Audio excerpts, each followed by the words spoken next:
Note वाला सवाल था, हद नहीं होगी वैसे। 49% बच्चे पास हो गए यार, आपने चेकिंग से ही नहीं किया।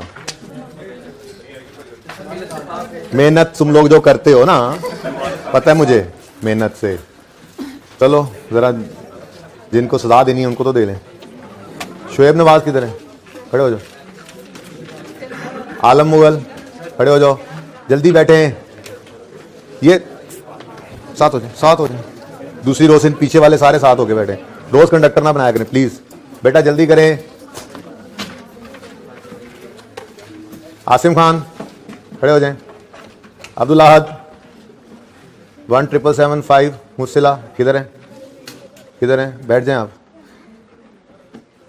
मुस्तफिजुर रहमान हुए खेल रहे हो? बॉलर मुझे बड़ा पसंद है, खड़े हो जाओ जरा। एहसन आसिम, मियां मोहम्मद उमैर जुल्फकार साहब भी दाल लगा देते हैं। अब्दुल्ला चौधरी साहब वापस। अरसलान, अली इमरान, मोहसिन अली, इन सब के लिए क्लैपिंग कर दें। खड़े हो जाओ, क्लैपिंग नहीं करवाना।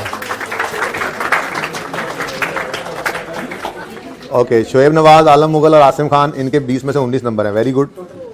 टोटल 20 में से मैंने कहा 19 नंबर है। ओके बैठ जाए, शाबाश बेटा, बहुत अच्छे, वेरी गुड। ले जाओ, बाकी जिनके टेस्ट रह गए वो टीयर रूम से ले लेना। अच्छा जी, कैसे हैं आप लोग? आज ओ भाई ये क्या किया है मेरे मार्कस में, ये क्यों डाल दिए?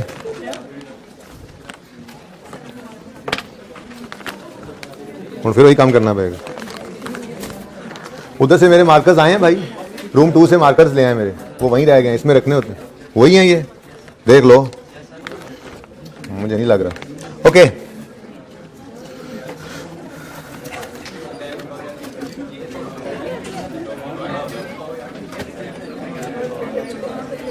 बातें नहीं करें, बातें नहीं करें भाई, मैं कह रहा हूं बातें नहीं करें। अगर मुझे कोई बोलता हुआ नजर आया तो क्लास से बाहर जाएगा, ठीक है ना? ओके पता है मुझे कि IAS 16 में अभी 2 चीजें पेंडिंग हैं, बल्कि शायद एक तीसरी भी छोटी सी चीज पेंडिंग थी, कॉस्ट डिटर्मिनेशन। करेंगे इंशाल्लाह, आज इसको कंप्लीट करते हैं। होमवर्क वाला क्वेश्चन भी देख लेंगे, हो सकता है आपको देकर फिर वापस IAS 16 पे चले जाएं, ठीक है? लेकिन इसके अंदर ना मैं सब कुछ ही आपको करना सिखा दूंगा। एग्जाम्पल वही कल वाली है, ठीक है जी? हमने IAS 36 शुरू कर दिया था, लेकिन आज फिर शुरू करते हैं। ओके समझ गए ना आप? जितनी बातें की थी वो सारी बहुत तफसील से मजीद हम करने जा रहे हैं, ठीक है? देखें, एक है डेप्रिसिएशन। डेप्रिसिएशन किस वजह से होती है? एसिड के यूज की वजह से, और हर साल उसकी एंट्री करनी होती है, ठीक है? इंपेयरमेंट भी क्या एसिड के यूज की वजह से होती है? कल मैंने मिसाल दी थी ना एक, ठीक है? इंपेयरमेंट एसिड के यूज की वजह से नहीं होती और हर साल नहीं होती।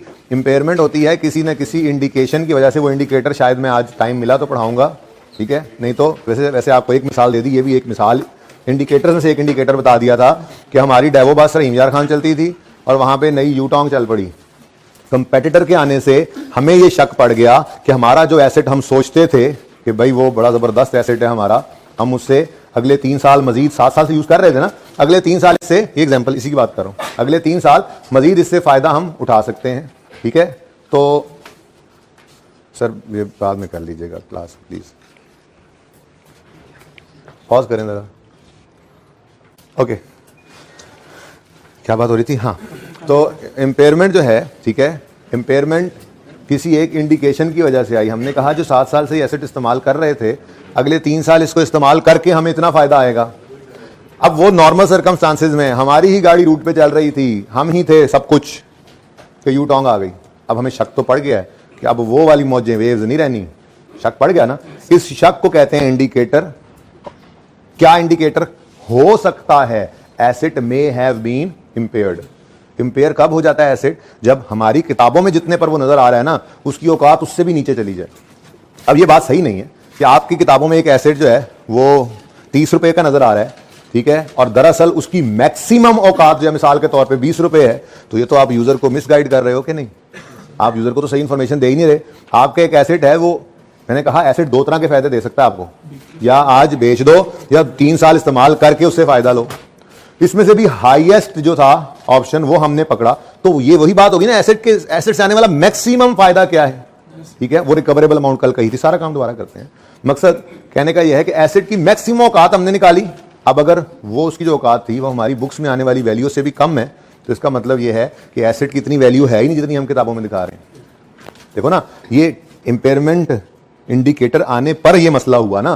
कैश फ्लोज भी तो कम हुए होंगे जो फ्यूचर के हम निकाल रहे थे, ठीक है, बात समझ रहे हो ना। नई गाड़ी के आने की वजह से ये मसला हुआ ना, अगर वो ना आती तो हो सकता है किराए ही किराए होते, ज्यादा सारे कैश फ्लोज होते और हमारी एसेट की औकात बहुत होती। थोड़ी बहुत बात समझे हो, ठीक है। अच्छा, अब मैंने आपको कल ये कहा था कि हम जिस दिन इंपेयरमेंट टेस्ट से एसेट को गुजारने लगते हैं उस दिन हमें 3 वैल्यूज चाहिए होती हैं। कितनी? 3 वैल्यूज। पहली अपनी बुक वैल्यू, इस दिन हमारी किताबों में एसेट कितने पे नजर आ रहा है, फिर इस दिन की fair value less cost to sell, कि अगर आज बेच दें तो नेट में कितने पैसे मिलेंगे, ठीक है, और तीसरी थी value in use. Value in use क्या थी जी? अगर एसेट को इस्तेमाल करते रहें तो जितनी जिंदगी उसकी बाकी है उसमें कितने कैश फ्लोज आएंगे, उनको नेट करके उनको भी लेके आए थे आज की वैल्यू पे। इंपेयरमेंट के दिन पे हमने 3 चीजें निकालनी थी, ठीक है ना। तो ये क्वेश्चन एग्जांपल जो है हमारी, ये हम दोबारा करते हैं। तो मैंने आपको कहा था जी स्टेप 1 में हम क्या किया करेंगे, सबसे पहले हम बुक वैल्यू कैलकुलेट किया करेंगे, ठीक है जी। और बुक वैल्यू किस दिन कैलकुलेट करेंगे? ये सवाल है थोड़ा सा, इसकी अंग्रेजी कम थी, अभी आपको अगला मैं सवाल पढ़ाता हूं, उसके अंदर आपको नजर आएगा अंग्रेजी, एम्पल अंग्रेजी होगी, आपको सारी बातें पता लगेंगी, ठीक है ना। तो इसमें मुझे आपको बताना पड़ा, कॉस्ट 1 जनवरी 11 को ये एसेट खरीदा था, ठीक है, कॉस्ट इसकी थी 100, यूजफुल लाइफ 10 साल थी, और यहां पे एक लाइन में डाल देनी चाहिए थी कि ऑन 31 दिसंबर 17, बाहर मैं बोल रहा हूं ना, डल गई लाइन, ठीक है, ऑन 31 दिसंबर 17 यू टोंग came, so we have to test our asset for impairment, ठीक है। In this respect following data is available. ये कहानी है असल में, बात समझ गए हो? यहां पे एक लाइन होनी चाहिए थी यहां पे, ठीक है ना, इसके बाद। और फिर बताया जा रहा होता कि जी fair value less cost to sell ये है, और अगर यूज करें तो, बात समझे हो, ये कहानी समझ आई है, ठीक है। यानी कि यूं होना चाहिए था, ये पॉइंट 2 अलग होता, ये पॉइंट 3 होता, और यहां पे एक लाइन लिखी होती जो मैंने क्या कहा, on 31 December 17 a competitor came, ठीक है, so we have to, it is an indicator of impairment, so we have to test our asset for impairment. हमें इंपेयरमेंट टेस्ट लगाना है 31 दिसंबर। एग्जांपल पूरी हो गई, फुलनेस हो गई ना, ठीक है। अच्छा चलो, अब 31 दिसंबर 17 पे हम खड़े हैं, जिस दिन कंपेटिटर आया है, 31 दिसंबर 17 पे हमें बुक वैल्यू चाहिए, 31 दिसंबर 17 पे हमें fair value less cost sell चाहिए, और 31 दिसंबर 17 पर ही सारे कैश फ्लोज की वैल्यू चाहिए। तो फ्यूचर में पड़े होंगे तो उनको खींच के लाएंगे 31 दिसंबर 17 पे, तो लाइक विद लाइक का कंपैरिजन करेंगे, ठीक है। तो बुक वैल्यू भी किस दिन की चाहिए हमें?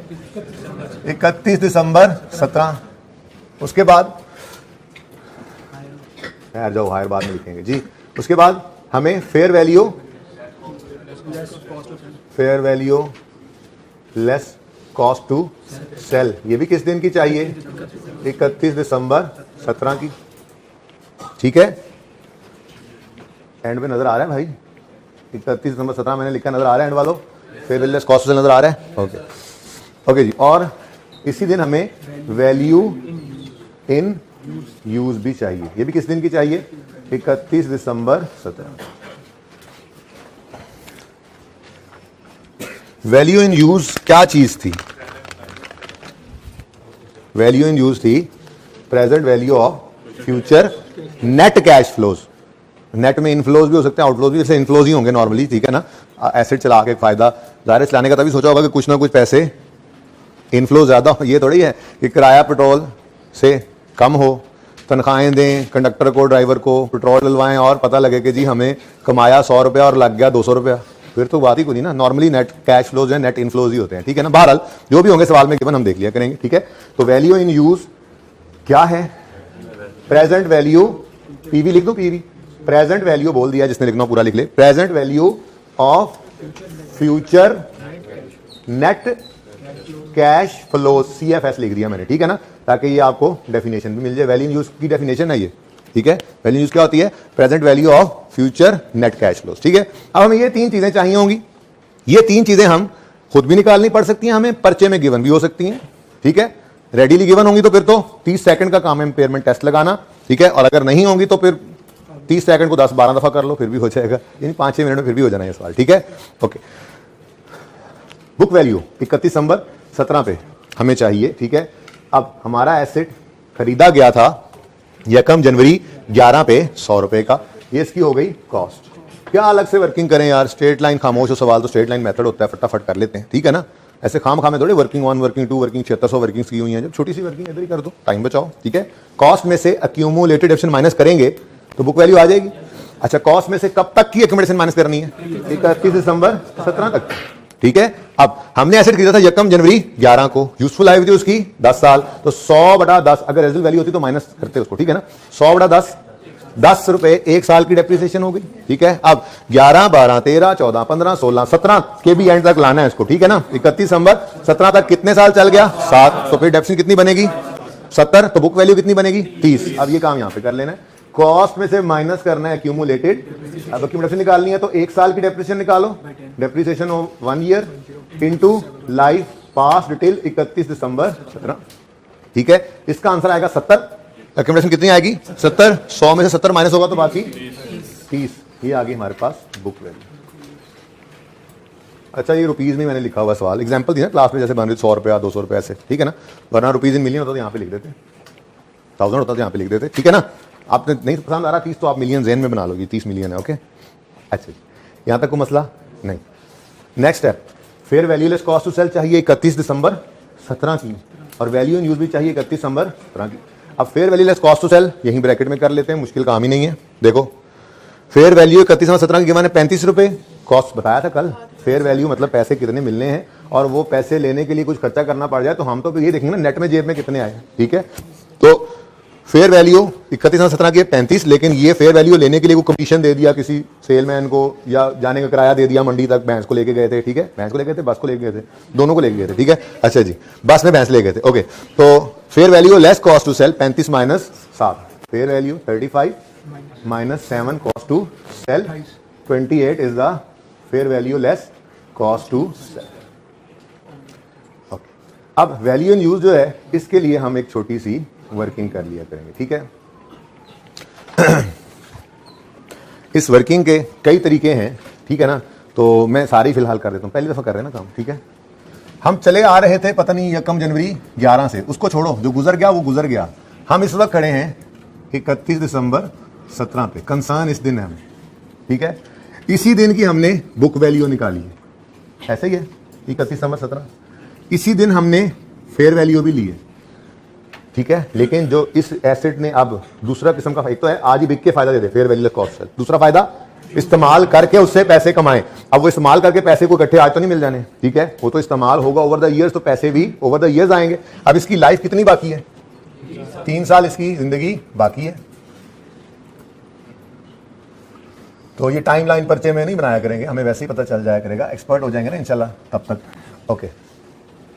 अब सवाल की तरफ आते हैं। वो कहता है expected cash flows in next 3 years are as follows. अगर इस्तेमाल करेंगे तो कैश फ्लोज आएंगे ना, ठीक है। क्या है जी, एनुअल किराया इनफ्लोज, ठीक है 8 रुपए, और एनुअल तनख्वाह पेट्रोल वगैरह के खर्चे आउटफ्लोज 2 रुपए। तो नेट में इनफ्लो बन रहा है 6।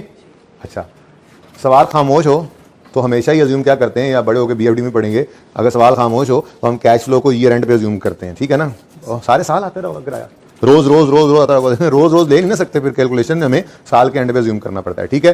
तो साल के एंड पे यहां पर पहले साल के एंड पे क्या रिसीव होगा, 8 रुपए का इनफ्लो होगा, 2 का आउटफ्लो होगा, नेट में 6 का इनफ्लो हो जाएगा, ठीक है। फिर इस साल के एंड पे फिर से 8 का इनफ्लो होगा, 2 का आउटफ्लो, नेट में 6 रुपए का इनफ्लो। तीसरे साल के एंड पे भी 8 का इनफ्लो, 2 का आउटफ्लो और 6 रुपए नेट में इनफ्लो आ रहे। ये 3 तो होने ही हैं। अगली बात जाहिर है, जब 3 साल बाद एसेट को अब हम डिस्पोज करेंगे तो कोई ना कोई पैसे तो उस वक्त भी मिल जाएंगे, ठीक है। माना आज बेचने के मिल रहे हैं हमें इसके 35 रुपए, 7 कॉस्ट टू सेल। 3 साल इस्तेमाल कर लेंगे तो 35 तो नहीं मिलेगा, लेकिन कुछ ना कुछ तो मिलेगा ही। तो ये sale proceeds at end of year 3, ये भी हमारे लिए रेलेवेंट डिसीजन मेकिंग में, ये कैश फ्लो भी रेलेवेंट है, ठीक है। तो ईयर एंड के ईयर 3 के एंड पे हमें इसको बेच के 11 मिलेंगे और उस दिन बेचने की कॉस्ट टू सेल क्या होगी, 3 रुपए। तो यहां पर एक और कैश फ्लो आएगा 11, ठीक है। अब ये सिचुएशन है, ठीक है, कि हमारे पास कैश फ्लोज हैं 6 6 6 के इक्वल 3 और 1 8। अब कोई 31 दिसंबर 18 पे आ रहा है, कोई 31 दिसंबर 19 पे आ रहा है, कोई 31 दिसंबर 20 पे आ रहा है, ठीक है। अब हम ये करें कि 6 इंटू 3 18 जमा 8 24, ये कैश फ्लो हम लेके डिसीजन मेकिंग कर लें तो गलती है ना। फिर अगर हम ये कैश फ्लो ले लेंगे तो ये तो लाइक विद लाइक का कंपैरिजन ही नहीं है। बुक वैल्यू इस दिन पे पड़ी है, fair value less cost sell इस दिन पे पड़ी है, तो ये कैश फ्लोज की वैल्यू जो 31 दिसंबर 20 पे ये 6 है, ये आज का 6 तो नहीं है, 19 वाला ये आज का 6 तो नहीं है, ठीक है। तो डिस्काउंटिंग आपने AFC में सीखी होगी, ठीक है ना। तो उसी की रिवीजन करेंगे जाहिर है करवानी पड़ेगी, ओके। FAR 2 में जाके फिर करनी पड़ेगी आपको, लीज में जाके, तो बहरहाल लेकिन AFC में पढ़ाई इसीलिए जाती है कि ध्यान से पढ़ लो, ठीक है ना, ओके। अब हमने क्या करना है जी, हमने इस 6 को भी इधर बुलाना है, इस 6 को भी इधर बुलाना है, इस 6 को भी इधर ही बुलाना है। सारे यहाँ आ गए तो ये रोने लग जाएगा, इसको भी उठा के इधर ही लेना है। तो ये चारों कैश फ्लोज में 1 जनवरी 18 या 31 दिसंबर 17 पे आना है, एक ही बात होती है, ठीक है। अब 2 फॉर्मूलाज थे, अगर आपको याद हो कुछ। एक होता था सिंपल डिस्काउंटिंग का फॉर्मूला,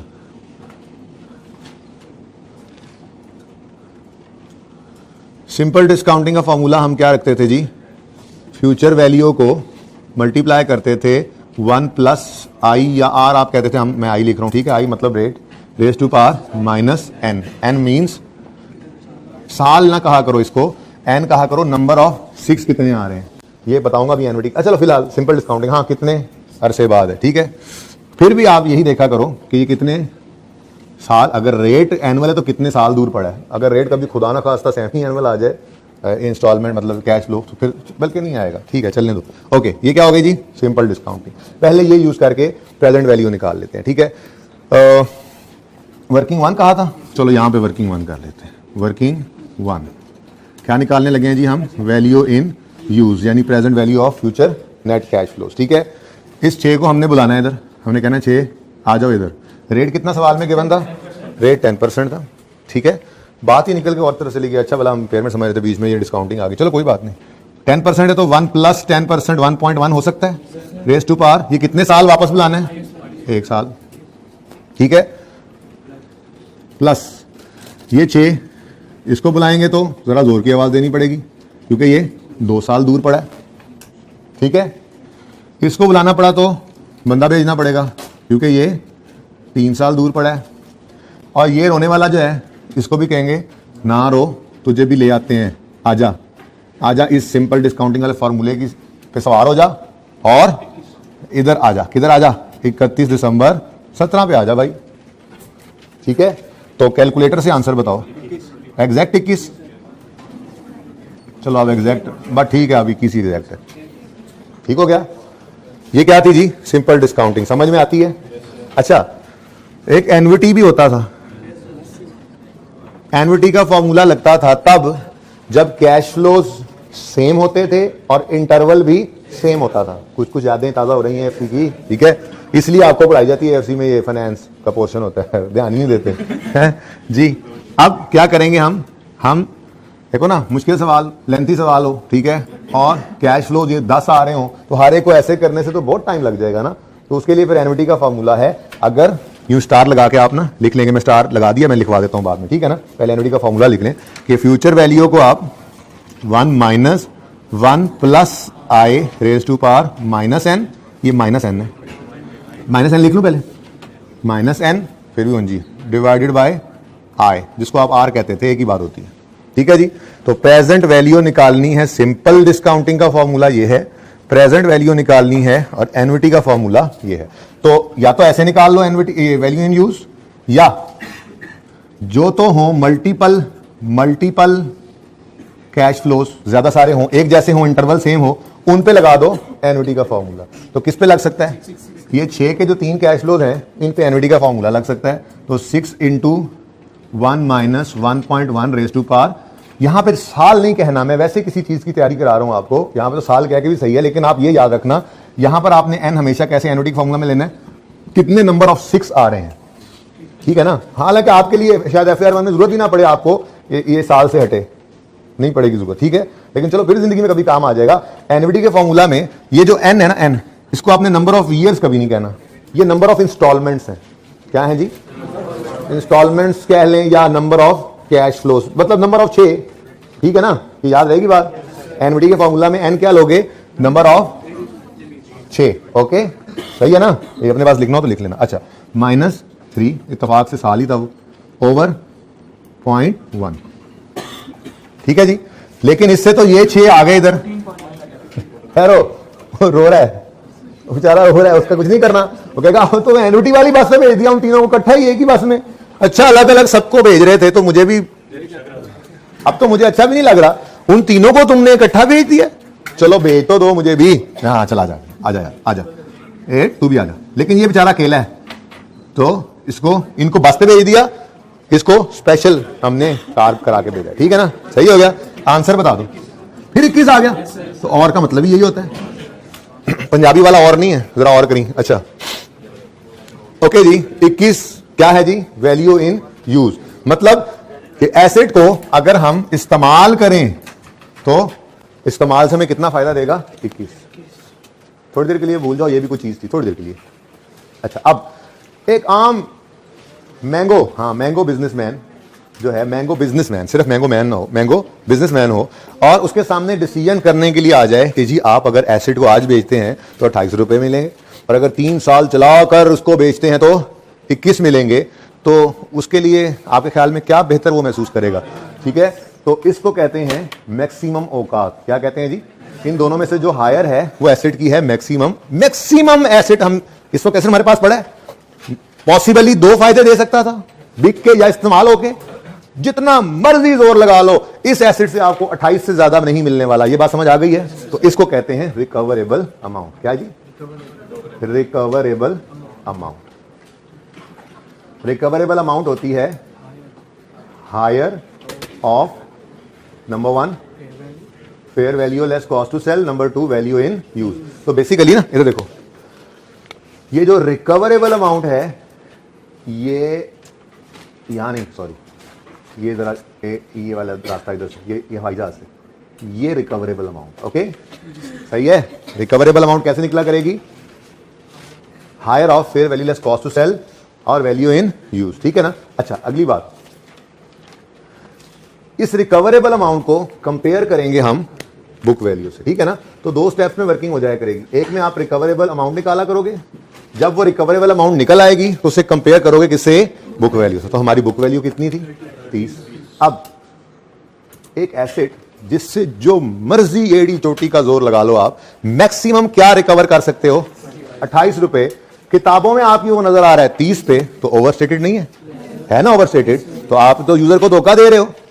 आप कहोगे जी फ्यूचर का लॉस है, फ्यूचर का लॉस को तो फ्यूचर में रिकॉर्ड करते हैं। इंट्रो पढ़ के आए ना बच्चे, कहेंगे प्रूडेंस कॉन्सेप्ट कहता था फ्यूचर के गेन को ना रिकॉर्ड करो, फ्यूचर के लॉस को आज ही रिकॉर्ड करो। हमारी किताबों में एसेट 30 का है, लेकिन मैक्सिमम 28 रुपए उससे रिकवर होने हैं, तो मतलब 2 रुपए का नुकसान होना है फ्यूचर में, आज ही रिकॉर्ड करो, ठीक है। तो अगर बुक वैल्यू हायर है, book value is greater than recoverable amount. ऐसे याद करने की वैसे जरूरत नहीं है, ऐसे याद रट्टा लगाने की जरूरत नहीं है, ठीक है, लेकिन चलो लिख लेते हैं, लिखा हुआ भी कभी काम आ ही जाता है। वैसे तो ज्यादा पता लग रहा है कि किताबों में एसेट कितने में नजर आ रहा है? 30 पे। जितना मर्जी जोर लगा लो, मैक्सिमम क्या रिकवर हो सकता है उससे? 28। तो मतलब आपका एसेट ओवरस्टेटेड पड़ा है, फिर आप यूजर को धोखा दे रहे हो। आप इसको 28 पे लाओ, अगर 28 पे लाना है तो 2 रुपए से कम करना पड़ेगा। अब वो ये जो एक्सपेंस है, ये जो लॉस है, इसका नाम डेप्रिसिएशन नहीं है, क्योंकि ये इस्तेमाल की वजह से नहीं आया, कंपेटिटर की वजह से ये नुकसान आया, तो इसको इंपेयरमेंट लॉस का नाम दे दिया था, ठीक है। तो अगर रिकवरेबल अमाउंट से ज्यादा हो बुक वैल्यू, ठीक है, तो इंपेयरमेंट लॉस इज, यानी इंपेयरमेंट लॉस है। हाँ ठीक है, मेरी अंग्रेजी, आपको क्या मसला है? ओके जी, तो 30 रुपए 28 से ज्यादा है, मतलब एसेट पे हमें क्या आ गई? बल्कि इसको इधर ही लिखो यार, एक और भी बात याद आ गई। अच्छा जी, 28।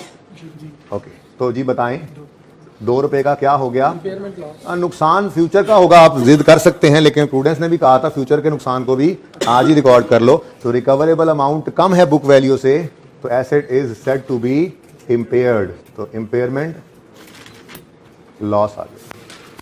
ठीक है, और अगर इम्पेयरमेंट लॉस आएगा तो इम्पेयरमेंट लॉस की एंट्री होगी, और वो एंट्री थी इम्पेयरमेंट लॉस, इसकी एंट्री हमने लाइक डेप्रिसिएशन, बिल्कुल डेप्रिसिएशन। अच्छा, सारे ट्रीटमेंट भी वैसे ही होंगे, नोट शोट में सब कुछ देखते हैं अभी। ठीक है, वेव स्किल करने का मौका आ गया। एंट्री होगी, इंपॉर्टेंट लॉस नहीं है ये, इम्पेयरमेंट लॉस।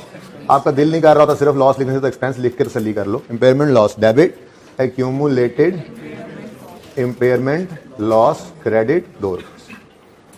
हमारे सवाल में ये एंट्री होगी। ठीक है, यहां तक को मसला। इन केस ऐसा होता मिसाल के तौर पे कि बुक वैल्यू तो 30 थी, इनमें से कोई लेट से fair value less cost to sell जो है ये आ जाती ₹33। कितनी?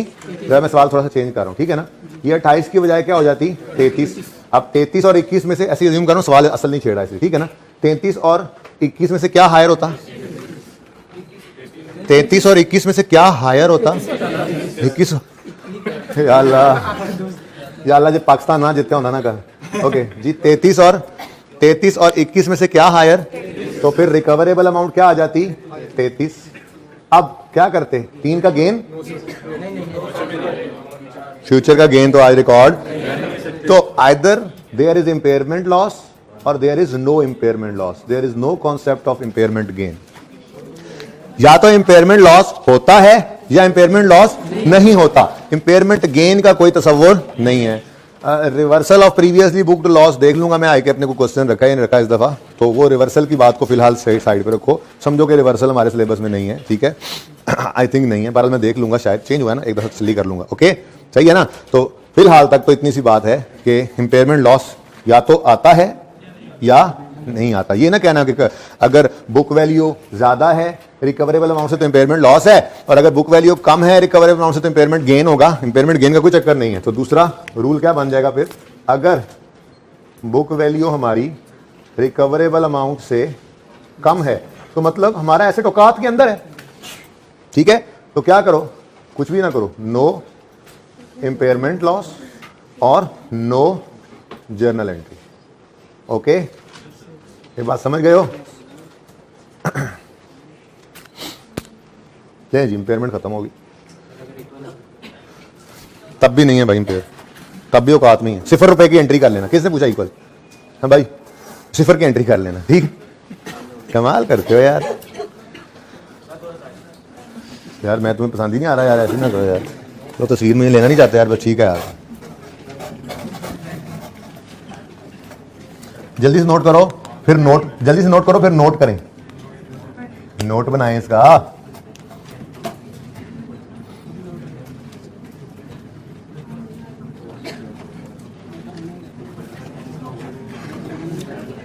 अच्छा देखो, आपके सवालों में ना कभी कभी ऐसा होगा कैश फ्लोस कुछ सेम हो और फिर एक आधा डिफरेंट हो, लेकिन एनवीटी का फॉर्मूला सिखा दिया। वैसे ज़हनी तौर पे अगर आपको तैयार करूं मैं पेपर का सवाल जो है, तो ज़्यादा चांसेस यही हैं कि आपको सिंपल डिस्काउंटिंग करनी पड़ेगी। हर कैश फ्लो डिफरेंट हो रहा होगा, ठीक है ना, सही है। हर साल का कैश फ्लो डिफरेंट होगा, तो जब कैश फ्लो डिफरेंट है तो एनवीटी का फॉर्मूला नहीं लगना। तो एनवीटी को हो स्टार के साथ आपने लिखा ही नहीं। एनवीटी का फॉर्मूला कब लगेगा? जब कैश फ्लो सेम हो और इंटरवल भी सेम हो। कैश फ्लो सेम हो, इंटरवल भी सेम हो। और एन क्या होगा? Number of cash flows, number of years नहीं लेने। ठीक है, ये स्टार लगा हुआ एनवीटी के साथ, लिखो कैश फ्लोज भी सेम हो और इंटरवल भी सेम हो, एनवीटी का फॉर्मूला लगेगा।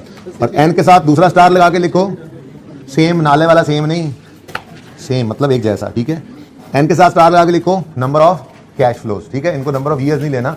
वैसे तो आपके लिए नंबर ऑफ ईयर्स ही होगा, लेकिन कभी जिंदगी में ऐसा हो कि किराया साल में वो 2 दफा दे दे, तो एनवीटी का फॉर्मूला लगाते हो आप ईयर्स गिन लो तो गलत हो जाएगा। ठीक है ना, इसलिए एन हमेशा number of cash flows. Number of 6 कितने हैं? ओके, नंबर ऑफ वो जो सेम कैश फ्लोज हैं कितने हैं? सही है जी। अच्छा, मैं ये मिटा लूं? ऐसे तुम सारा दिन नोट ही करते रहो भाई, और मैं भी पानी पीने आया बेटा।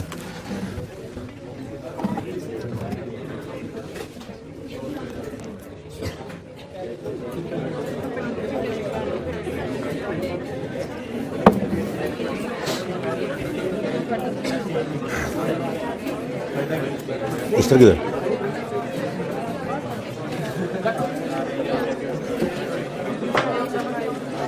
बैठ जाओ, मैंने हिसाब से मिटाना है, बैठ जाओ।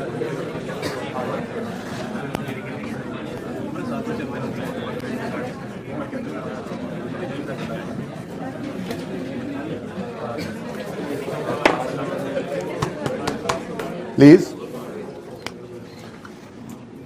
कंपनी एक्स, नाम नहीं पता, notes to the financial statements 17 का ही बनाएंगे फॉर द ईयर 31 दिसंबर। एक और काम भी सीखेंगे, 18 के साल की डेप्शन कैलकुलेट करना भी सीखते हैं इसकी, ठीक है ना। उसमें भी like change in estimate, like revaluation, यहाँ पे भी थोड़ा सा चेंज आना है, ठीक है ना। अच्छा चलो फिलहाल 17 का, भूलो क्या कह रहा हूँ, सॉरी 17 ही लिख लो, फिर मैं 18 कर दूंगा। अच्छा तो 2017 का नोट बनने जा रहा है, ठीक है। ये 31 दिसंबर 2017 है, ऐसा ही है। और नोट का नाम पीपीई, कोई नंबर 13 ही लो, एक लफ्ज़ ना लिखूँ मैं नहीं लिखता 13, मैं 9 लिखूँगा। ओके जी। प्रॉपर्टी प्लांट एंड इक्विपमेंट पूरा लिखना परिचय में, ग्रॉस कैरिंग अमाउंट पूरा लिखना जी। ओपनिंग रिवैल्यूएशन नहीं है ना हमारे सवाल में, रिवैल्यूएशन नहीं है ना, डिस्पोजल भी नहीं है, तो थोड़ा टाइम बचा लो। ओपनिंग एडिशन भी नहीं है, लेकिन कुछ तो, क्लोजिंग, दो चीज़ें तो ठीक है। चलो डिस्पोजल कर दो, रिवैल्यूएशन नहीं है जी। ओपनिंग, एडिशन, डिस्पोजल, क्लोजिंग, ठीक है। फिर accumulated depreciation, opening, depreciation, disposal, closing, ठीक है। यहां तक जरा सवाल को पहले कर लेते। 31 दिसंबर 17 की बजाय हम पिछले साल यानी 1 जनवरी 17 पे हम खड़े होकर, चाहे रिवैल्यूएशन नहीं है, बस एक उसूल ज़हन में रखा हुआ है, अच्छा एक आदत बनी है, ठीक है। हम 1 जनवरी 17 के बजाय 31 दिसंबर 16 पे जाएंगे। ऐसे डी वैल्यू हुआ है नहीं, सुभान अल्लाह, फिर तो सारी जिंदगी इसकी कॉस्ट ही रहनी है, ठीक है। तो फिर कितने का खरीदा था, जब मर्जी खरीदा था, 31 दिसंबर 16 की शाम पे ये 100 था, 1 जनवरी 17 की सुबह भी ये 100 ही है, 100 ही रहा है। ओके, ओपनिंग कॉस्ट आ गई। कोई एडिशन है भाई, कोई डिस्पोजल, तो क्लोजिंग भी। ये ज़रा मैंने कहा 2-3 चीज़ें तो आ जाए ना, ज़रा नोट की शक्ल तो बन जाए थोड़ी, ठीक है। उसके बाद 31 दिसंबर, अब यहाँ पे इंपॉर्टेंट हो गई ये बात, 1 जनवरी 17 की बजाय 31 दिसंबर 16 पे खड़े होकर रिकमेंडेशन निकालोगे, ठीक है। अच्छा वैसे फ़र्क नहीं पड़ता, लेकिन अगर 17 की ऐड कर गए ना तो फिर नोट गलत हो जाएगा, इसलिए 1 साल पीछे ही जाया करो। तो 31 दिसंबर 16 की शाम को खड़े होकर एक्यूमुलेटेड डेप्शन निकालनी है। अब 1 जनवरी 11 कोई एसेट हमने खरीदा था, ठीक है। 11, 12, 13, 14, 15, 16, कितने साल, 6, 7 वाले तुम्हारा नोट गलत हो जाता है। नहीं, जिसने 7 बोला, जिसने भी 7 बोला है यहाँ से, उसका नोट गलत हो जाता है, ठीक है। क्योंकि 31 दिसंबर 16 का क्लोजिंग, 1 जनवरी 17 का ओपनिंग बनाना है, फिर वो मजीद इस साल की डेप्शन ऐड होकर 70 बनना है। यहाँ पे तो हमने 31 दिसंबर 17 पे एसेट को पहुंचाया हुआ है क्लोजिंग पे, ठीक है। अच्छा तो बहरहाल 31 दिसंबर 16 पे खड़े होकर आपने एक्यूमुलेशन निकाली, तो वो कितनी निकली, ये 60। कैसे निकला है, इधर देखो, ये कहीं पे ना ऐसे साइड पे वर्किंग्स ही कर दो, यहाँ कर लेते हैं, छोटी सी वर्किंग है यहाँ वर्किंग्स में ए यूजर, हमने एग्जामिनर को बता दिया क्या जी, 100 डिवाइडेड बाय 10 इंटू 6, बस इक्वल टू भी नहीं लिखना, इक्वल टू 60 है जो सही, ये टाइम बच सकता है, लिखना चाहो तो लिख लो, ठीक है। लेकिन ये वर्किंग शो कर दी, ठीक है, सही है। उसके बाद इस साल का डेफिनेट एक्सपेंस कितना है, 10। ये भी यूजर, ये तो आसान सवाल है ना, मुश्किल के लिए तैयारी कर रहे हैं, तो यहाँ पे एग्जामिनर को बता दो, ये बी हमने निकाला है, स्ट्रेट लाइन मेथड था, 100/10, इक्वल टू 10 लिखने की जरूरत नहीं, वो लिखा पड़ा उधर, ठीक हो गया। कोई डिस्पोजल नहीं है, क्लोजिंग 70 आ गया, ठीक है। लेकिन एक नया मसला हो गया, अब यहाँ पर अगर एसेट की बुक वैल्यू निकालें तो वो 30 आती है, जबकि एसेट अब 30 पे नहीं छोड़ा हमने, हम तो कह रहे हैं इसको 28 पे लाओ। किस पे लाओ, 28 पे लाओ। और जब ये एंट्री करते हैं तो ये 2 रुपए से एसेट कम हो जाता है, ठीक है ना, तो वो 2 से एसेट कम भी तो करना है। अब ये एंट्री क्या हो रही है, depreciation expense debit accumulation credit आ रहा है उसका कॉलम, बिल्कुल वैसे ही एक्यूमुलेटेड इंपेयरमेंट लॉस बना देंगे। कुछ लोग, कुछ किताबें ऐसे करती हैं, इधर ही स्लैश डाल के इंपेयरमेंट कर देती हैं, मैं ये सजेस्ट नहीं करूंगा, इसमें गलती के चांसेस हैं, ठीक है, ज्यादा चांसेस गलती के हैं। आप थोड़ा सा काम ही करना है, कर दो, कोई नहीं इतना मसला, ठीक है। आप जस्ट क्या करो, यहाँ पर लिखो एक्यूमुलेटेड डेप्थ से नहीं बेटा, अक्यूमुलेटेड इम्पेयरमेंट लॉस। और उसी तरह से ओपनिंग इम्पेयरमेंट लॉस, बस डिस्पोजल कोई नहीं इसका होता, ठीक है ना इसका रिवर्सल होता है ना आपके सिलेबस में फिलहाल। ओके, क्लोजिंग बस। अब मुझे बताओ, हम इधर देखो ना, ये 31 दिसंबर 17 पे तो खड़े हैं ही नहीं, हम तो ये ओपनिंग निकालने के लिए जाते हैं 31 दिसंबर 16 पे, ठीक है। तो 31 दिसंबर 16 पे कितना इंपेयरमेंट लॉस एक्यूमुलेटेड था? अगर पहले कभी इंपेयरमेंट हुई होती तो पड़ा होता, सारी जिंदगी पड़ा रहेगा, ठीक है। जब तक एसेट पड़ा है इंपेयरमेंट लॉस एक्यूमुलेटेड पड़ा होता है, ठीक है, लेकिन हुआ ही नहीं इंपेयर, ठीक है। फिर इस साल इंपेयरमेंट हुई और कितना लॉस आया? अब इस 2 की एंट्री हुई, impairment loss expense profit and loss में डेबिट और एक्यूमुलेटेड इंपेयरमेंट लॉस क्रेडिट, और क्लोजिंग इसका क्या आ गया? 2। अब जब बुक वैल्यू निकलेगी तो बुक वैल्यू होगी ये कॉस्ट, ठीक है, लेस करोगे इसमें से ये एक्यूमुलेटेड डेप्रिसिएशन भी और ये एक्यूमुलेटेड इंपेयरमेंट भी, और 28 पे आपका एसेट नजर आ रहा है। बस इतना सा ही पीपी के सवाल में असर होगा अगर इंपेयरमेंट हो तो, ठीक है जी बेटा।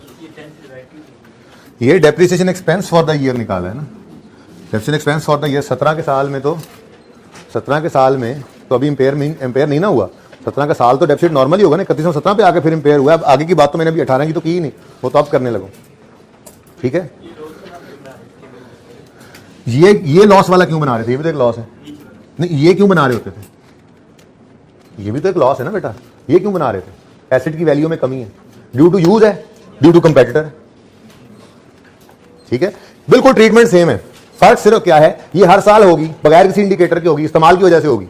इंपेयरमेंट हर साल नहीं होती, कोई इंडिकेटर आएगा, इंटरनल एक्सटर्नल पढ़ेंगे इंशाल्लाह, कल पढ़ेंगे, क्योंकि आज हम आगे 16 में वापस जाएंगे, थोड़ा सा वो भी ना रह जाए, ठीक है, सही है। तो अगर इंपेयरमेंट सवाल में आए तो बस ये काम कर लेना, ये 1 2 3 4 लाइनें ऐड हो जाएंगी आपके नोट में, ओके, और खूबसूरत हो जाएगा नोट, देखो सुभान अल्लाह। ओके, हाँ जी लिखनी है, जाहिर सी बात है, लिख लेना ना, अब नोट में लिखोगे, सिखा तो दिया अब। अच्छा जी, कोई बात आ रही थी ज़हन में, चलो कोई गल नहीं। अब हम आते हैं 2018 की तरफ, ठीक है। अभी 2018 में तो है, ठीक है। क्लोजिंग्स बन जाएंगे, ओपनिंग सोचने की जरूरत ही नहीं, ठीक है, सही हो गया। अब क्या कोई एडिशन है इस साल, कोई डिस्पोजल? तो ये 100 पर ही पड़ा होगा। हाँ बात याद आ गई, रुक जाओ पहले वो कर लूँ फिर ना भूल जाए। बचपन में ना आपको कहीं पे लिखा हुआ मिल जाता हो स्टैंडर्ड के अंदर, कॉस्ट मॉडल के बारे में पता है क्या लिखा हुआ है? ये कॉस्ट मॉडल के ऊपर है ना, कॉस्ट मॉडल के बारे में लिखा होता था कि asset is subsequently asset can be measured at its historical cost, और फॉर्मूला लिखा होता था cost less accumulated depreciation less accumulated impairment, आगे ब्रैकेट में लिखा होता इफ एनी, ठीक है ना। तो आज वो फॉर्मूला पूरा हुआ है हमारा।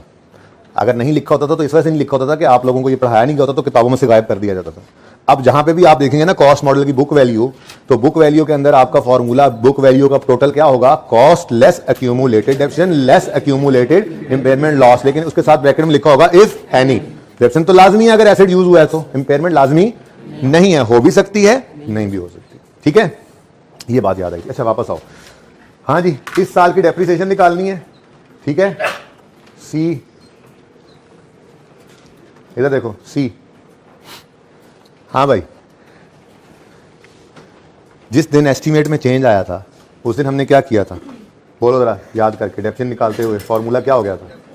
बोलो बोलो बोलो, डेप्रिसिएशन का फॉर्मूला क्या हो गया था? WDV at the date of change in estimate minus revised residual value over remaining life, ठीक है। फिर यही सवाल, अच्छा देख रहे हैं, ये याद है, लिखने की जरूरत नहीं है, याद है ना। फिर यही सवाल बना था रीवैल्यूएशन का, जब तो हमने कहा था कि अगर रीवैल्यू हुआ एसेट तो फिर latest revalued amount minus revised residual value divided by remaining life कर देना, ठीक है। कोई और भी पढ़ा था, कुछ और भी ऐसा देखा था? अच्छा हो गए दोनों, ये तीसरा यही है, ठीक है। इसके अंदर भी भाई अब एक तरह से चेंज ही आ गई ना। एक चीज थी पहले हम 100 को आजमा के देखते हैं, आजमाइश तो शर्त है ना, आजमाइश की जगह कोई नहीं मिल रही, शर्त तो है कि इधर कर लो। इधर देखो, यहां तक एसिड 31 नंबर नहीं यार, यहां नजर नहीं आएगा बच्चों, डस्टर दो ना यार, हाँ मसला हल हो जाए। ओके इधर देखो, ये चलते चलते चलते चलते एसिड यहां पर आया हुआ है 31 दिसंबर 17 पे। अब जैसे चल रहा था एसिड, हर साल कितना कितना डेप्रिशिएट हो रहा था, 10-10, ठीक है। यहां तक 10-10 होते होते 70 हो चुका था, 10-10 मैनू 10 100 रुपये डेप्रिशिएट हो जाता, ठीक है। अब हुआ क्या, अगर आप गौर करो तो 30 रुपए का तो एसिड रहा ही नहीं अब रिमेनिंग लाइफ में, वो कितना रह गया 28।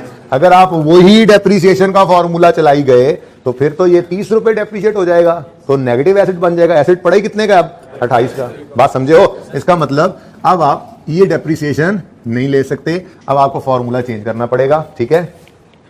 अब यहां पे क्या ले लेंगे आप, यहां पर मिटा लेते हैं जरा, WDV at the rate of change in estimate नहीं लेनी, पी वैलिड अमाउंट नहीं लेनी, वो तो दूसरे से, ठीक है।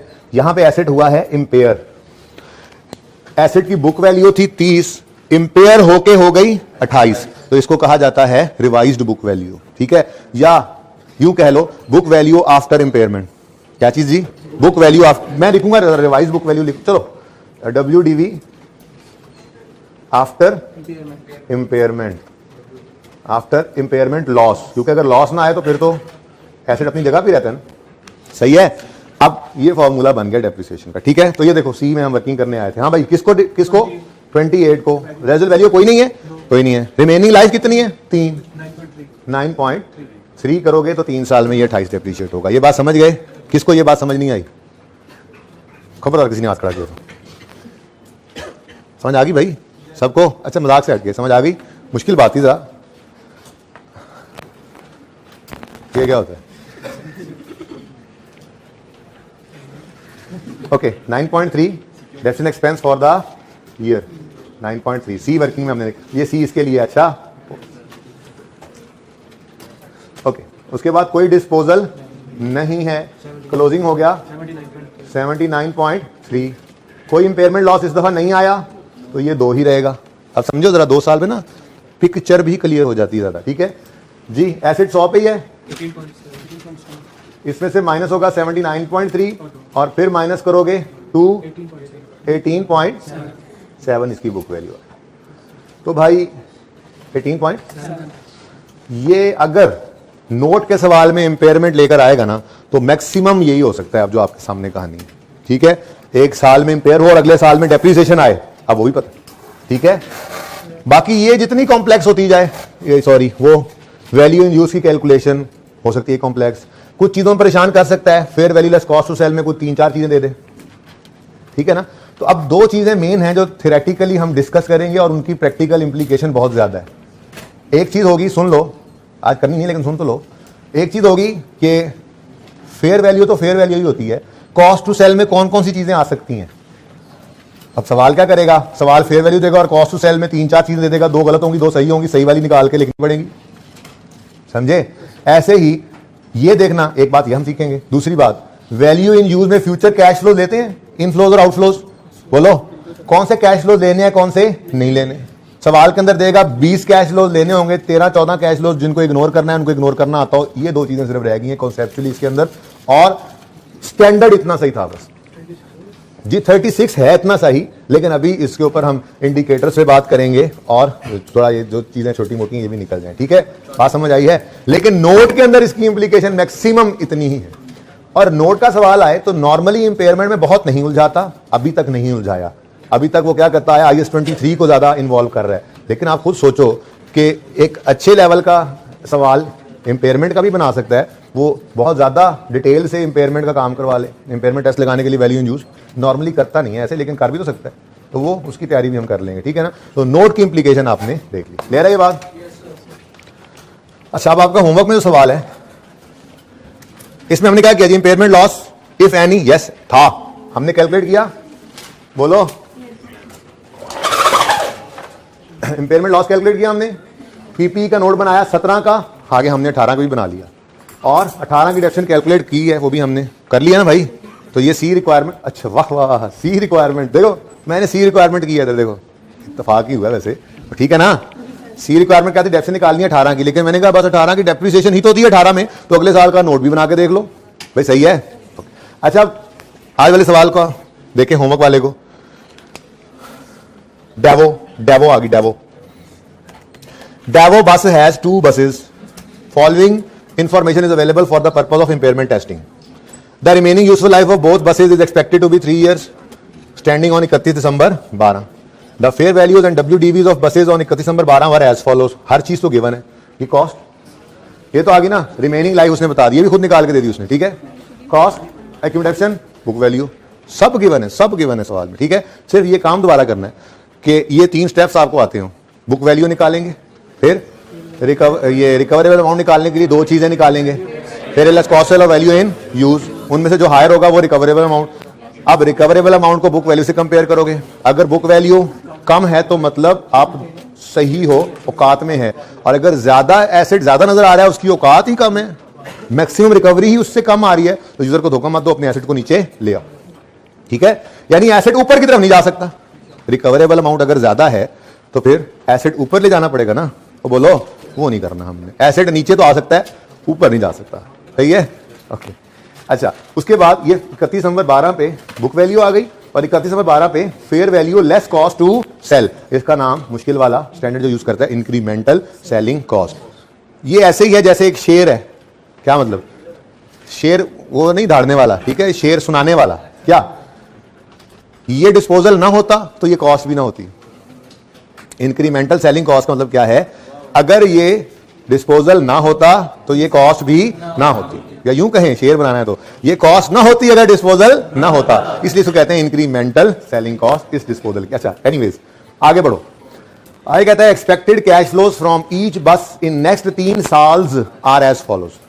एनुअल इनफ्लोज, किरायाज फ्रॉम पैसेंजर्स डिफरेंट है, इसलिए अब एनुअटी नहीं लग सकता। एनुअल आउटफ्लोज, तनख्वाहें वगैरह, पेट्रोल वगैरह, टोल टैक्सेस वगैरह डिफरेंट है, ठीक है। Cell proceed eight the end of year 3, बस 1 बस 2 अलग अलग है ना, ठीक है। Disposal cost at the end of year 3, और वो भी हमारे पास आ गई, डिस्पोजल कॉस्ट वही selling cost, cost to sell, ठीक है, समझ रहे हो। आगे रिक्वायरमेंट जरा पढ़ लें। Compute impairment if any on each बस एज ऑन 31 दिसंबर 12। तो नोट शोट ना बनाना, ठीक है, और बस 31 दिसंबर 12 पे ये वर्किंग आपने करनी है। थोड़ा होमवर्क ये वाला रख लेते हैं ना, दूसरा काम ये भी करना है, ठीक है, समझ आई बात की।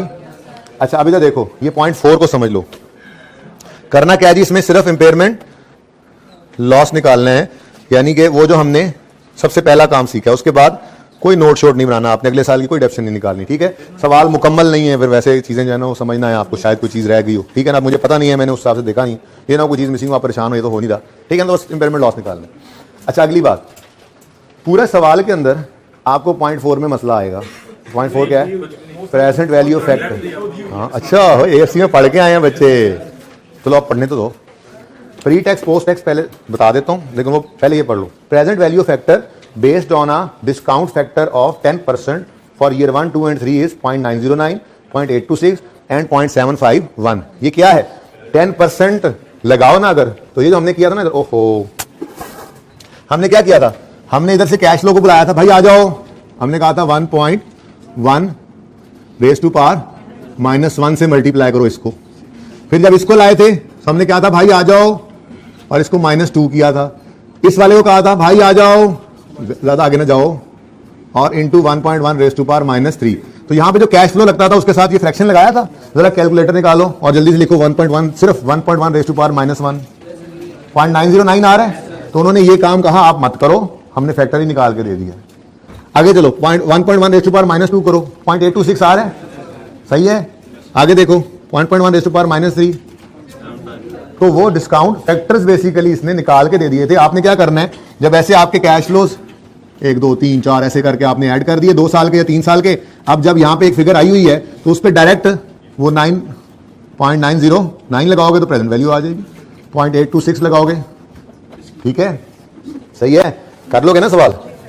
चलो जी, इंपेयरमेंट आज के लिए इतना ही, अब वापस चलते हैं अपने कल वाले लेक्चर नोट्स पे।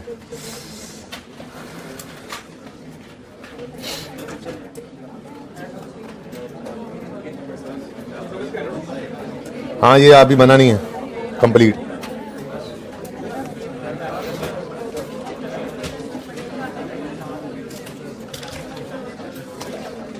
ओके चुप करो।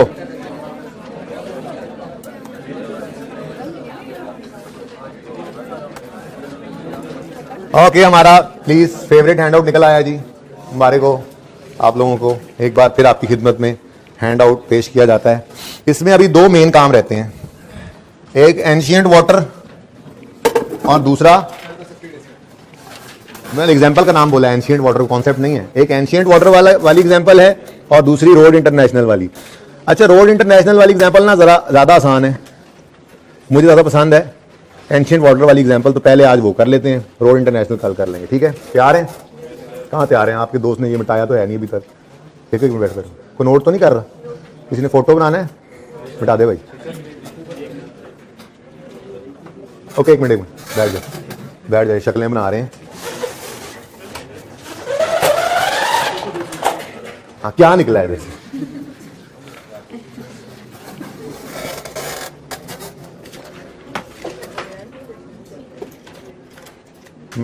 मिटा दे भाई। पिछली थी। ओके एंशिएंट पुराने पानी limited is a company involve in bottling चश्मों का पानी। बड़ा काम है भाई, सोचा नहीं हमने कभी ये काम भी हो सकता है। केपीके वालों कोई जगह बनाओ भाई। बस चुप चुप कर जाओ। तो निशाना सही है मेरा, थ्रो ठीक है मेरी, चौका ना हो जाए इसलिए नहीं मार रहा। ओके चल जल्दी आ जा यार, बैठ जा भाई। देखो बस करो। हाँ जी, ancient water limited company involve in bottling spring water. चश्मों का पानी लेते हैं, उनको बोतलों में भरते हैं और बेचते हैं, ये उनका काम है, ठीक है? The company purchased a bottling plant on 2 January X2। अब वो जाहिर सी बात है, उन्होंने खुद ये काम, अगर ऑटोमेशन वाला काम करते हैं, ठीक है? उन्होंने प्लांट, एक पौधा नहीं दूसरा प्लांट खरीदा है, बॉटलिंग प्लांट, ठीक है? जो बोतलों में पानी भर भर के पैक करेगा और ये बेचेंगे। तो फिर ये इनका एसेट है ना, बोलो फिक्स एसेट है, PPE है। आइए 16 ही पढ़ रहे थे ना? हाँ ये उसी में ही है। अच्छा फिर जनाब इतनी जल्दी आ जाते हैं क्वालिटी इंश्योरेंस वाले, तो बैठ जाइए यार, सीट दे दो इसको, आप आगे आ जाओ। अच्छा जी, the plant is made up of 3 significant components, the cost of which is as follows. हाँ भाई वो मिसाल दीजिए ना हवाई जहाज की। बोलो हवाई जहाज है, उसकी बॉडी की लाइफ 10 साल है मिसाल के तौर पे, सीटों की 5 साल है, इंजन की 2 साल है। लेकिन ये तीनों ऐसे एलिमेंट्स हैं पूरी कॉस्ट के कि जो पूरी कॉस्ट का सिग्निफिकेंट पोर्शन रखते हैं। लाइफ भी अलग है। मिसाल के तौर पे 100 रुपए का जहाज, ठीक है? उसमें से बॉडी की, हंस क्यों रहे हो यार? 100 रुपए का, 100 मिलियन का कर लो, ठीक है? अच्छा 100 रुपए का यार, तुम्हारी बात नहीं हो रही, वो वाला जहाज नहीं कह रहा मैं। वो तुम सभी यार 16 हो। एरोप्लेन्स, वो तो तुम लोगों को तो एरोप्लेन्स कहता हूं ना, जहाज, ये जहाज है उड़ने वाला। ओके अच्छा तुम भी उड़ते हो? अच्छा सुनो सुनो सुनो, हवाई जहाज की कीमत है टोटल 100 रुपए। इसमें से उसकी बॉडी की कीमत थी 50 रुपए, इंजन की कीमत थी 30 रुपए, सीटों की कीमत थी 20 रुपए। अब 100 में से ये सिग्निफिकेंट पोर्शंस हैं, लाइफ अलग अलग है तो डेप्रिशिएट भी अलग अलग करेंगे, ठीक है? अगली बात इसको भी पढ़ के देखते हैं। वो कहता है जी plant is made up of 3 significant components. क्या चीज? प्लांट में एक इंजन है, दूसरा कन्वेयर बेल्ट एंड फिटिंग है, और तीसरा अदर स्ट्रक्चर है। दिमाग के अंदर हवाई जहाज, उसकी सीटें और इंजन ही रख लो, 3 पार्ट्स थे बस, इसका नाम ही बदल गया ना, ठीक है? हाँ जी, कॉस्ट है इंजन की 1500, रेजुअल वैल्यू है 500, यूजफुल लाइफ है 5 साल। कन्वेयर बेल्ट की कॉस्ट है 2000, 1000 में बोल रहा हूं, रेजुअल वैल्यू नील है और लाइफ है 8 साल। अदर स्ट्रक्चर की कॉस्ट है 800, रेजुअल वैल्यू 50 और अच्छा अब ये तो हो गई वो तीनों कंपोनेंट्स की मेन कॉस्ट, ठीक है? अगली बात सुनो, 6 मिनट मैंने और पढ़ाना है, फिर क्लास के 5 मिनट रहते होंगे और 5 मिनट अगले जो रोज लेता हूं वो वाले। 10 मिनट यहां से कोई एक बच्चा भी नहीं हिलेगा, वो फीडबैक लेने आए हैं। पहले भी सुबह वाली क्लास में मैंने नहीं लेने दिया, तो फिर ये मुझे नाराज होते हैं मुझसे क्वालिटी इंश्योरेंस वाले। वो मौका है यार, मौका है आपके पास मौका है आपके पास, आप जो, ठीक है ना? अच्छा धोखा दोगे? अच्छा धोखा नहीं देना। अच्छा सुनो सुन लो यार, अब ये 6 मिनट जाते रहेंगे ऐसे खिल खिल खिल में। टोटल ये तो हमने खरीदा वो प्लांट जिसके 3 हिस्से थे, उन्होंने अलग अलग कॉस्ट इसकी बता दी। अब कुछ अदर कॉस्ट भी होती हैं। और भाई प्लांट है वो ट्रक पे लेके आए, जैसे ही उतार के रखा गुर्र करके चलने लग गया, ऐसा थोड़ी होता है। और यार प्लांट है, प्लांट ये पौधे वाला प्लांट भी हो तो लगाना पड़ता है, ये तो प्रोडक्शन प्लांट है, साइट प्रिपेयर होगी, इंस्टॉलेशन होगी और पता नहीं क्या कुछ होगा, अभी तो याद होगा इंटो में पड़ा हुआ, टेस्ट रन होगा, गिर करके चेक करेंगे, ठीक है। तो सारी डायरेक्टली एट्रीब्यूटेबल कॉस्ट एसेट की कॉस्ट में ऐड होती है। डायरेक्टली एट्रीब्यूटेबल कॉस्ट कौन सी कॉस्ट होती थी? वो जरूरी खर्चे, यार आपने पढ़ने के पैसे दिए या पढ़ाने के, तो मुझे बोलने दो ना। वो सारी कॉस्ट जो एसेट को मैनेजमेंट की इंटेंडेड कंडीशन और लोकेशन में लाने तक खर्च होंगे, वो सारे जरूरी खर्चे हैं। मिसाल देता हूं, आपने 2 एसी खरीदे, आपका एक दफ्तर है, 10 मंजिला दफ्तर है, आप कोई उसके अंदर काम कर रहे हैं, ठीक है। अब एक एसी आपने, एसी दोनों आप खरीद के लाए हैं जनाब 90-90 हजार के, ठीक है। एक एसी आपने ग्राउंड फ्लोर पे लगाया, एक एसी आपने लगाना है 10वें फ्लोर पे, लिफ्ट नहीं है आपके प्लाजे में। अब एक एसी मजदूर ने ऊपर ले जाने का आपसे 2000 ले लिया मिसाल के तौर पे, ठीक है। तो अब एसी तो सेम है, लेकिन आपकी किताबों में वो सेम एसी सेम जगह से खरीदा हुआ, सेम दिन खरीदा हुआ, एक एसी आ रहा होगा 90,000 पे, दूसरा आ रहा होगा 92,000 पे। क्यों? क्योंकि मैनेजमेंट की इंटेंडेड लोकेशन क्या थी दूसरे एसी के लिए? 10वां फ्लोर, तो वो जरूरी खर्चा था 2000, पहले के लिए वो जरूरी नहीं था। तो एक एसेट की कॉस्ट भी डिफरेंट हो सकती है, ध्यान में रहेगी ये बात। तो ये वो अदर कॉस्ट की बात कर रहा है। मसलन कहता है जी other cost incurred in relation to bottling plant are as follows, delivery and installation 783 add होगी नहीं? जरूरी खर्चा है, जरूरी। Staff training never ever, never ever, पक्का उसूल ध्यान में रख लो। स्टाफ ट्रेनिंग बेटा देखो, स्टाफ हमारे कंट्रोल में नहीं है, आपने उसको ट्रेन किया, अगले दिन वो भाग गया, तो आप एसडी कॉस्ट में ऐड कर रहे हो। तो स्टैंडर्ड्स कहते हैं, जो मर्जी आगे 16 भी कह रहे हैं, आगे जाके पढ़ोगे आगे 38 भी यही कहेगा, ठीक है। और जो भी स्टैंडर्ड ये कॉस्ट एसेट की बना रहे होते हैं, वो कहते हैं स्टाफ ट्रेनिंग को मत कॉस्ट बनाना। एडवर्टीजमेंट करेंगे अगले I38 जब पढ़ेंगे FR2 में जाके, एडवर्टीजमेंट के बारे में I38 कहता है इसको भी कभी ना कॉस्ट बनाओ। क्यों? एसेट ना बनाओ। क्यों? हम कस्टमर को कंट्रोल नहीं कर सकते। मुझे याद आज से 3-4 साल पहले ओमोर आई थी, ज्यादा साल पहले आई थी, 5-6 साल कर लो, जब भी वो ये याद है कि आई थी वो ओमोर। क्यों?